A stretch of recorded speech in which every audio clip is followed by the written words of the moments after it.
ng mga bumibisita sa Novaliches Public Cemetery ngayong bisperas ng Undas. Umabot na sa mahigit 1,000. Pagdagsa naman ng mga tao inaasahan mamayang hapon.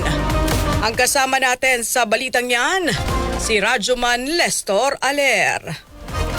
RNN Live Report! Umabot na sa mahigit 1,000 ang bilang ng bumisita dito sa Novaliches Public Cemetery sa Quezon City ngayong bisperas ng Undas ayon iyan sa pamunuan ng sementeryo. Ang nasabing bilang ay mula alas 6 hanggang alas 11 ngayong umaga. Ayon sa pamunuan ng Novaliches Public Cemetery na bahagyang mas kaunti ang bumisita ngayong umaga kumpara noong nakaraang taon sa parehong araw kung saan umabot ng halos 5,000 katao ang naitala sa buong araw.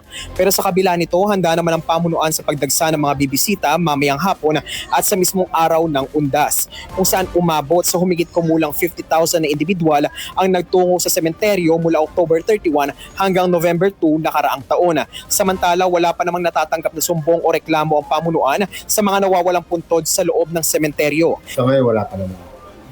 Yung mga nahihirapan ng hanapin dahil hindi mo tandaan, yung magtatanong lang dito. Hanapin ko lang naman sa record namin kung saan naka-pesto siya. Pag nahihirapan siya, sasamahan ko na mismo. Sa mga oras na ito ay hindi pa crowded ang buong sementeryo habang ipinapatupad ang mas mahigpit na seguridad sa loob at labas ng Novaliches Public Cemetery.